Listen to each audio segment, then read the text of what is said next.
Je suis avec Monsieur Bitanguy Lai, comme Monsieur Yves Massala n'a cessé de le répéter tout à l'heure en off.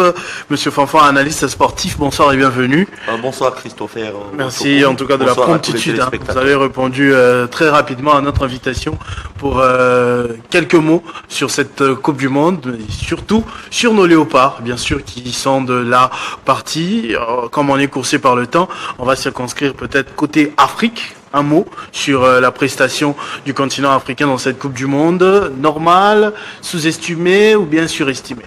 Bon, en fait, je dirais que c'est un bilan qu'on aura bien tiré à la fin de la 3e journée qui a déjà commencé. Donc la phase de groupe, déjà on peut se dire sur les quelques groupes qui ont déjà fini leur match de la phase de groupe. Il y a le Maroc qui s'est déjà qualifié, donc c'est déjà pour nous, on peut dire, une bonne prestation. Et en dehors du Maroc, il y a la République sud-africaine. Et il reste encore à voir si le Sénégal, qui garde encore ses chances de se qualifier, la République démocratique du Congo, l'Algérie et donc la Côte d'Ivoire, il n'y a que le Cap-Vert, il n'y a que la Tunisie qui jusque-là est mathématiquement éliminée. Et comme on est passé à la phase des dans la Coupe du Monde à 48 sélections, avant on en avait 32 et il y avait 6 nations africaines qui jouaient cette phase des 32. C'est alors qu'on pourrait dire, si en 16e de finale, imaginez on a par exemple plus de 6 sélections, comme d'habitude, ou 5, là, on pourrait dire que l'Afrique a fait une petite avancée. Mais au cas où on va se retrouver encore avec 5 qualifiés, ça reviendrait pratiquement à la même chose comme aux précédentes éditions. Mais ce sont essentiellement des matchs sans complexe. On l'a vu, à part la Tunisie qui s'est totalement sabordée, pour les autres équipes, même en cas de défaite, c'est au coude à coude. Hein.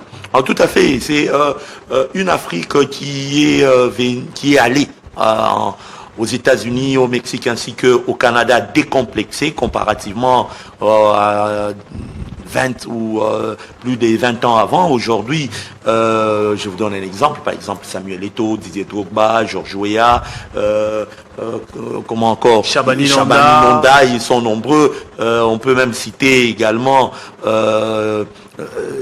Trésor Loaloa ou Bakambu actuellement, oui, ça, ils sont décomplexés. On n'a plus ces sélections africaines avec un seul Jules Bocandé qui joue en Ligue 1 française et les autres jouent en nationale, 2e, 3e division et ils suivent peut-être leurs adversaires à la télé. Aujourd'hui, il y a des joueurs qui sont titulaires et leurs remplaçants sont aujourd'hui face à eux. Et ils sont décomplexés. Les joueurs aujourd'hui comme les Sadio Mané, il y a plein de joueurs, les Wissa. Mais est-ce que le mérite ne reviendrait pas non plus au coach?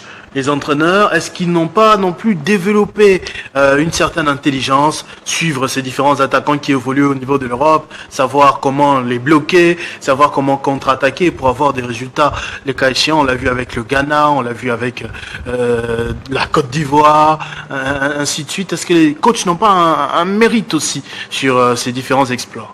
Certes, ils ont un mérite, mais il faudrait savoir que la qualité d'abord des joueurs, des professionnels entre guillemets, comme on les appelle, est aujourd'hui, comment je peux dire, à égalité avec les adversaires que nous rencontrons aujourd'hui. Nous les Africains, lorsque je parle de nous, c'est nous les Africains.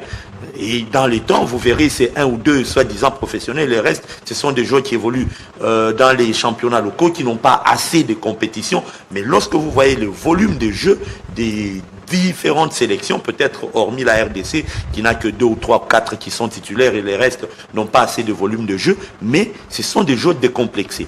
À part cela, il y a, parce que vous parlez des sélectionneurs, on a mis fin pratiquement, on peut dire, à cette colonisation des coachs français. À l'époque, vous verrez que la plupart des sélections qui allaient à la phase finale de la Coupe du Monde, on pouvait trouver sur 5 sélections, 4 ce sont des Français et un autre expatrié. Mais aujourd'hui, on a et la qualité des sélectionneurs et la qualité des joueurs, ce qui fait que Sénégal, pratiquement le Maroc, voilà, il y a même le Cap-Vert qui n'a pas pratiquement un coach français, mais on sent que il y a de la discipline et à un moment donné, je pense qu'il y avait même un de nos confrères qui avait fait une enquête pour dire est-ce que les coachs expatriés, plus particulièrement les Français, ne cédaient-ils pas certains matchs face aux pays européens? N'était-il pas peut-être des escrocs tout simplement, tout ça. Qui n'ont pas beaucoup eu de chance de l'autre côté, qui sont venus des coachs de mauvaise qualité, rejetés dans leur championnat et avec ce complexe là de la peau, on donne tout le respect qu'il y a ici. Sud, c'est Hugo Bross. Avant lui, il y avait pratiquement un autre grand coach qui a coaché Chelsea, qui a coaché des grands clubs, Inter de Milan, et même nous, même si on dit que le coach Pépé a fait ce qu'il a fait avec la sélection, mais vous sentez qu'il y a également de la qualité des bons sélectionneurs désormais à la tête de toutes les équipes africaines. Très bien, on va parler de nos léopards aussi maintenant. Les léopards qui sont entrés dans cette compétition avec un grand exploit, c'est-à-dire et le premier but et le premier point en Coupe du Monde de l'histoire de la République démocratique du Congo. Nous nous sommes un tout petit peu rêvés lors du deuxième match, non seulement parce que ça s'est joué la nuit, mais aussi parce que on n'a pas eu le résultat que l'on aurait espéré. On s'était beaucoup emporté, oubliant que nous jouions avec le 12e ou 13e mondial, je pense. Les Cafeteros, ils sont 12 ou 13e. Ils sont dans le top 15, c'est qu'il faudrait savoir. Après avoir joué le Portugal, qui est pratiquement également dans le top 10 mondial, peut-être qu'il y a eu ces relâchements, mais je ne pense pas. Je ne pense pas. Simplement, les Colombiens ont compris la manière dont évoluait cette sélection congolaise. Et lorsque vous voyez, ils ont tiré plus à l'extérieur, espérant des faiblesses du gardien, espérant notamment comment ça s'est passé avec le Chili en match de préparation. Mais c'était également Lionel Passinzaou qui a été très très bien rodé par Robert Kidiaba Mouteba. Ils ont travaillé, lorsque j'ai parlé avec Robert Kidiaba Mouteba, il m'a dit qu'ils ont travaillé pratiquement sur la détente, le plongeon, mais également le réflexe. Ce qui fait qu'on a senti réellement, et même le mental des Mpassi a été un tout petit peu trop blindé, ce qui fait qu'il était pratiquement incontournable. Même sur les buts, vous allez remarquer qu'il y a eu une déviation du ballon. Il était sur la trajectoire, mais également bien avancé là. Il y a ces petits plongeons du joueur colombien qui a mis la défense un tout petit peu en mode attente alors qu'il fallait jouer. Lorsqu'on est professionnel, il faudrait attendre le coup de sifflet avant. Mais malheureusement pour cette défense congolaise, elle a été un tout petit peu attentiste, dormeuse sur l'action et le but est arrivé.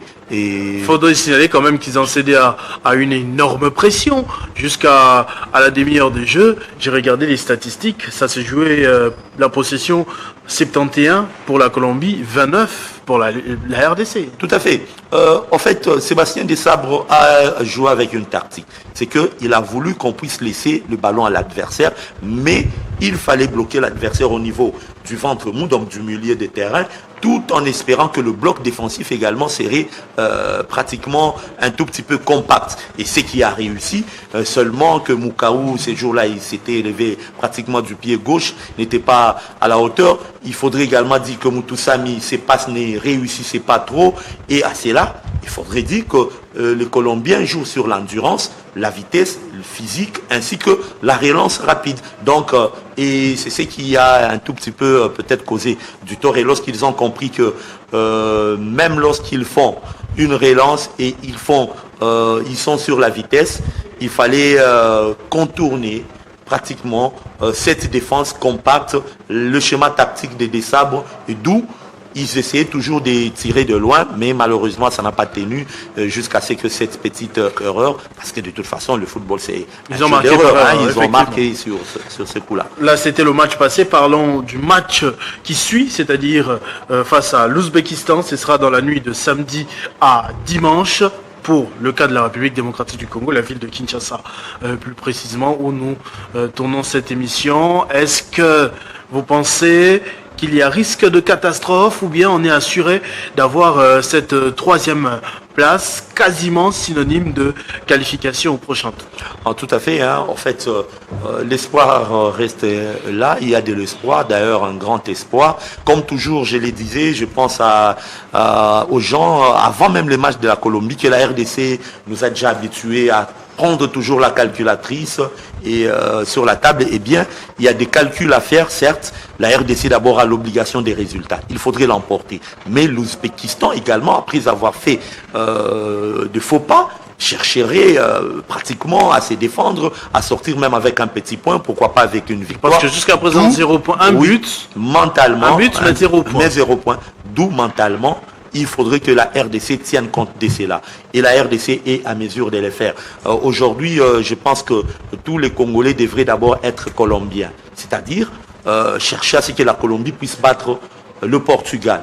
Et dans cet aspect, si nous l'emportons, nous serons très à l'aise. Mais même si les deux équipes faisaient match nul, nous également, si nous l'emportons, nous serons toujours bien placés pour pratiquement passer au tour prochain, ce qui serait une bonne chose en attendant peut-être qu'on soit face à l'Angleterre ou au Ghana, mais on n'en est pas là. Mais une victoire, elle est possible au cas où on cherchait à animer pratiquement le milieu des terrains, au cas où on cherchait à bloquer nos amis pratiquement ouzbakistanais. Et ce qui est possible parce que la RDC a aujourd'hui des talents. On sent que la défense s'y démène très bien. Donc on pourrait empêcher à ce que ces gens-là puissent se marquer. Mais il faudrait avoir un meneur de jeu qui sera à mesure de donner de bonnes passes aux attaquants. Sûrement ça sera Bakambu et Wissa. Bakambu que n'en a pas beaucoup vu au deuxième match. Non, Bakambu a joué. Lorsque vous suivez très bien le match, vous allez remarquer que chaque fois que Bakambu avait tendance à aller vers le ballon ou toucher le ballon, il y avait tout autour de lui 3 défenseurs. Et sa sortie a fait que c'était maintenant le box-to-box entre Banza et un seul défenseur, ce qui fait que les autres défenseurs étaient un tout petit peu dégagés et ça a permis à ce que la Colombie puisse jouer. Et ils se connaissent, ils savent que Bakambu c'est un joueur des surfaces d'espace, vous lui laissez. Critiqué par manque de buts parce qu'on attend on attend d'un avant-centre des buts. Tout là à sur fait, les réseaux sociaux ça s'enflamme parce que ça fait longtemps qu'il n'a plus célébré. Comme le disait Filippo Inzaghi, un des attaquants de l'époque italien, lorsque vous ne marquez pas au premier match, les gens font semblant. Au deuxième, ça commence à inquiéter un tout petit peu votre coach. Au troisième match, c'est vous-même. Au quatrième match, c'est maintenant le public qui parle. Mais on a vu la France remporter la Coupe du Monde en 2018 avec son avant-centre Olivier Giroud qui n'avait marqué aucun but. Mais qui faisait ce ne sera pas le cas. On espère que ce ne sera pas le cas pour Bakambu qui joue peut-être la seule Coupe du Monde de son histoire. Ah oui, ce serait bien. Mais il pourrait faire comme Cristiano. Cristiano joue la Coupe du Monde au-delà des 40 ans. Roger Mila l'a fait également. Chilavert l'a fait. Et Messi est en train de projeter également de les faire. Voyons. Peut-être pour la suite, ce sera l'Angleterre sans doute, qui est dans le même groupe que le Ghana, si on se qualifie en tant que troisième. La grande probabilité, c'est que si on est troisième, c'est l'Angleterre. Mais si la Colombie battait le Portugal et que nous également, on arrivait à améliorer notre goal average, il se peut qu'on peut être deuxième. C'est un match de football, ça reste imprévisible. Et dans ces cas-là, ça serait peut-être le Ghana. Mais face à l'Angleterre, ceux qui ont créé le football, comme on le dit historiquement, est-ce que vous pensez que la RDC a aussi de la place pour gratter un point, un but, une célébration? Tout à fait.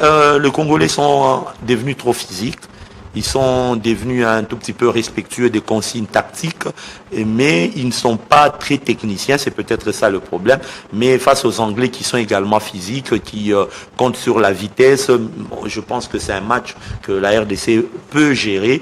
Et comme les Marocains l'ont fait à la précédente Coupe du Monde, aller aux prolongations et cette fois-là compter sur pratiquement les tirs au but, mais des actions d'éclat, des actions d'éclat ne peuvent pas manquer, marquer et puis après bloquer le milieu et empêcher à ce que l'adversaire puisse être dans les abords du grand rectangle. Merci beaucoup, Monsieur Fanfan Bitangilai, pour ces analyses. En tout cas, comme d'habitude, très très intéressantes. On est informé sur la Coupe du Monde. On a essayé de plonger, trouver un peu des idées sur des questions. Là, vous m'avez fait remarquer qu'effectivement, il y avait un Colombien qui avait plongé juste avant le tir du latéral droit qui a marqué finalement parce qu'il en avait déjà mis par hors-jeu avant et tout le reste. C'est vrai que c'est important de signaler, donc on a encaissé par erreur ce premier but face à la Colombie. Merci beaucoup. C'est moi qui vous remercie. Merci également à vous. On va laisser la grande édition du journal dans l'autre plateau à Jenny Kaembe que j'avais annoncé déjà depuis tout à l'heure. Entre-temps, restez fidèles au programme de votre chaîne Télé 50. Vivez heureux, vivez 100 ans, mesdames et messieurs.